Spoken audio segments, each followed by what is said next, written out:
La inflación, en este caso, se conoció el índice de precios al consumidor de la ciudad, 3,1%, marcó el mes pasado, ubica la trayectoria interanual en 31,7%, en la previa a que mañana se conozca el índice de inflación nacional medido por el INDEC con la vieja canasta, porque el gobierno la semana pasada anunció que no iba a aplicar los cambios metodológicos. NASA. Exactamente, Mariana, 3,1% la inflación en la ciudad de Buenos Aires, dato oficial para el mes de enero, después de venir de un diciembre que ya de por sí suele ser caliente, de un 2,7%.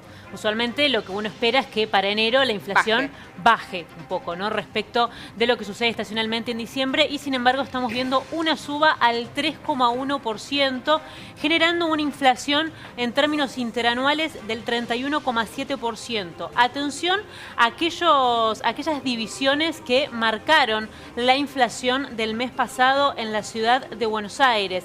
Tenemos, por ejemplo, alimentos y bebidas no alcohólicas, en donde se incluye la carne, efectivamente, con un 4%. Y después aparece en línea el transporte, ¿sí?, con un 3,7%. Recreación y cultura, ¿no?, aquello vinculado a las vacaciones y a los rubros justamente de recreación, 7,4%. Restaurantes y hoteles, 5,3%. A ver, ¿por qué marcó esto? Porque lo que marca justamente lo que sería el INDEC de la ciudad de Buenos Aires, no se llama así, pero para que lo entendamos más fácil, dice que los servicios en la ciudad de Buenos Aires subieron un 3,5% frente a lo que subieron los bienes, un 2,3% en promedio.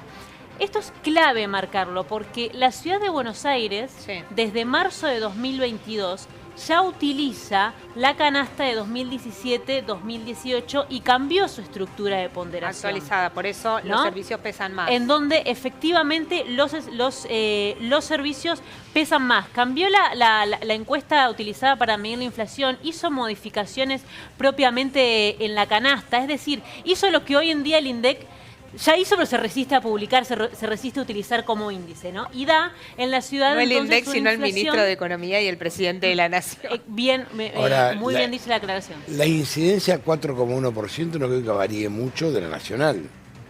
Bueno. En alimentos habló.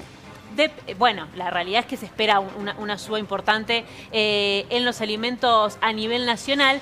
Antes de que aclararas alimentos, te iba a decir, la incidencia sí va a cambiar justamente porque se utiliza el IPC actual.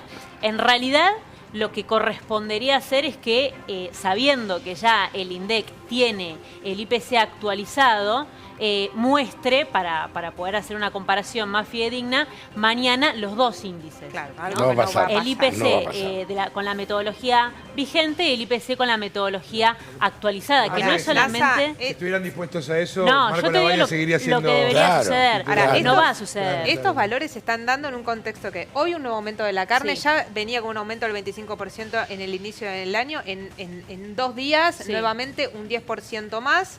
Y una suba muy importante en el transporte público que define Nación. Arriba, ahí bordeando el 40%, una situación que va a impactar sin lugar a dudas en los próximos índices. Los colectivos de jurisdicción nacional de los 494 pesos a los 650 pesos en el primer tramo, y después efectivamente para marzo arriba de 700.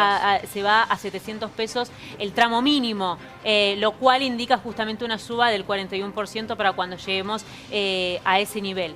Bueno, es lo que va a pasar en el año, digamos. Servicios todavía tiene una buena parte que merece ser actualizada, incluso lo dice el propio presupuesto nacional para 2026, y eso es lo que queda apañada en la metodología actual. Un dato. Ayer pude conversar con Martín Guzmán, exministro de Economía, en una entrevista que publicamos en Ámbito Financiero, y él, en base a su consultora, planteaba esto: la inflación de 2024, bajo la estimación del nuevo IPC, con una estimación de la nueva metodología, hubiese sido 18,3 puntos más alta, 18,3 puntos más alta que la que se registró en 2024 efectivamente. Y la de 2023, 12 puntos y medio más baja. no hay tanta diferencia entre un IPC y otro para la inflación de 2025, pero bueno, viendo un poco lo que está sucediendo con la inflación de la ciudad de Buenos Aires, uno entiende por qué se va a elegir continuar con la metodología actual que reemplazarla por la que correspondería. Ahí le sumo una cosa.